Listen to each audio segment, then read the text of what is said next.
Hey guys, welcome back to the channel. Today we're going to be reacting to this video to show you guys out there that there's still hope for you when it comes to owning a home, even in high cost markets, if you have a plan and you take your time. So that's the purpose and the goal of the video today. If you are not interested in owning a home, now's your time to move along. I appreciate you stopping by though. For the rest of you, buckle up, let go. We bought a house and the closing date was literally my due date. Luckily, our baby came a week and a half early, but it's been a crazy time and I owe you guys a full update. We are renters. We live in Los Angeles. So like most people, the pricing is just insane here to buy a house. It's also insane to rent.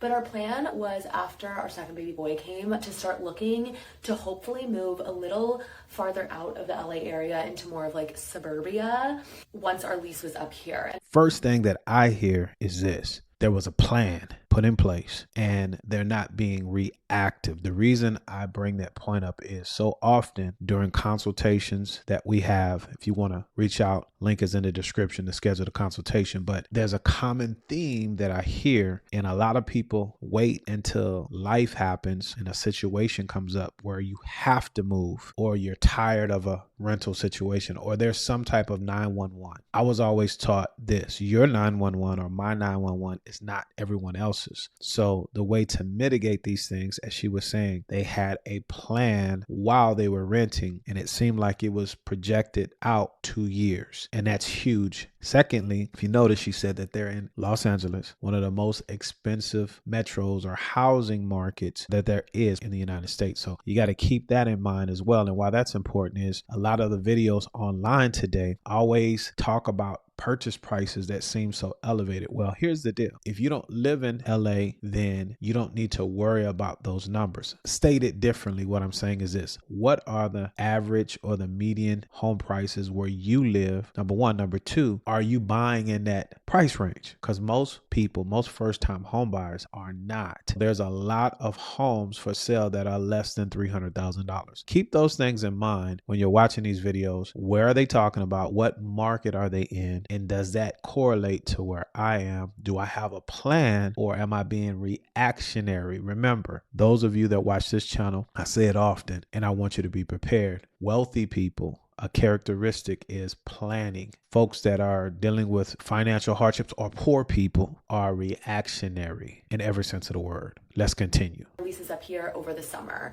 However, in January, we just started looking, and mind you, like, it was crazy. We literally didn't have a realtor. We were not pre-approved for anything. We just started like kind of looking on Zillow, like on our own time and terms, knowing that we kind of had a long list of things that we needed for this house, because not only did we need space for me, my husband, and our 2 kids, but we also needed space for my mom, because right now she lives in our back house, and we knew it might take a long time to find like either a property that we could build a back house on, build an apartment style level on, or find something like perfect that had that built in. She's hitting on a lot of things here. We're getting a little more context to her story. As they're looking or getting ready to look, they're using some of the online tools. I would recommend that you do that. But when it's time to go and look, hopefully you vetted a couple of realtors so you can determine who you want to work with. Same thing with lenders. Another key thing is multi-generational living. Now, these folks aren't going to tell you this, but I just know. So I'm going to just give you a little insight. A lot of folks, and this is not a bad thing, this is not a knock. More people need to do it if you can. But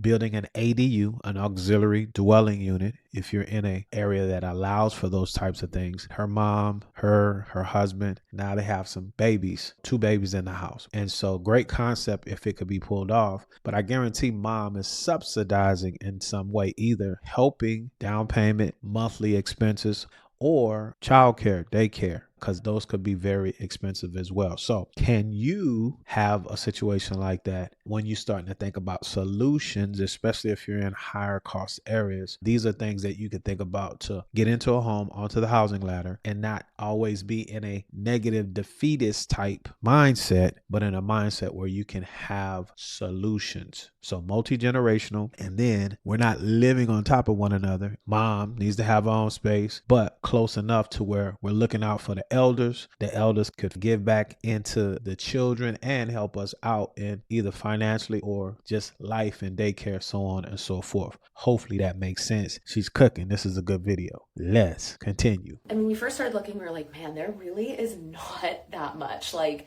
we're either going to have to do a full build, full renovation type thing, or we're going to have to figure something else out. We ended up looking at a house that had a great main house, but we would have had to build a full ADU onto it for my mom. And after looking into building an ADU, we realized like it was gonna take probably up to a year to get the full thing built with like permitting and all of that. My husband ended up seeing this house online and we wanted to go see it. So we like got in contact with just like the Zillow realtor. Like I said, we literally did not have a realtor at all. Zillow will like match you with the realtor. We contacted him. We ended up going out to see this house mid-January and it ended up being literally perfect. It's actually a 6-bedroom home is how it is sold. And it is 2 levels and the bottom level is like a full apartment. And so that was like, okay, perfect for my mom. And then the upstairs is like a 3-bedroom, 2-bathroom. And I was like, that's perfect for us. It was really pretty, lots of natural light. And we kind of were like, it's the right price point for knowing that we're gonna have to do some renovations, but it's a little bit earlier than we expected to be buying. But again, there's just not much out there for like all of the things that we need. Excellent video. I recommend you not just jumping on Zillow and going with the first realtor or lender that you run across, but do a little more research to make sure that there's a fit. But in this case, it seemed to work for her in this story, but not worried about the story. It's the principles. This is what I heard from a professional that is in the space 23 plus years. Remember, LA, very high cost area, moving further out. If you're in a high cost area or wherever your area is, the houses that you see on Zillow, the ones that are attractive to you, if you can't afford it, the way to mitigate those costs is you either go further out. But if you're going further out, you got to consider what that comes with. Gas, commute time, conveniences, all those things have to be in the forefront of your mind when you're trying to go out and find the property that you can afford. Number 2, you have to compromise on what it is that you see in your mind. All of us are advertised to Zillow and a lot of these pictures, even a lot of folks that you see online, when you see them in person, that ain't what they look like. You see what I'm saying? Respectfully, I say all that to say this. In your mind, you're wanting new. You see all these things, and these things that we have in our mind are developed by advertisements. We're bombarded with images and advertisements all the time. With a trained ear, this sounds like a Zillow commercial the more that I listen to it. But for those of you that aren't in the business, you don't know that these things affect me in other areas as well that I don't have a domain expertise on. So I don't know I'm being sold to, but we're all being sold to all the time. When you start out on that search, a lot of us come to reality. I'll say it this way. When you get ready to spend $500,000, you're like, man, this is all $500,000 gets you. That's always the case. You have to learn how to be content. And the way you do that is by having a plan. And because I'm planning, I know we need more space for the kids of this age. Mom, dad, they're coming to live with us. We need this. And so when you do these things, that's where the logic comes in. And when you have professionals that understand what it is that you're trying to achieve, then the house appears. Then you could be realistic because you could say, well, you know what? I might have to do some work. Lender, can you help me with that? Yes, there's renovation loans that you can use to help renovate, even build that ADU. If you have a plan of action, you understand what that entails. Maybe not today. Maybe that's something you do down the line. Maybe we just need to secure the house right now and we can add these things later. I see this a lot with first-time home buyers, and a lot of remorse happens because you think you have to do everything today.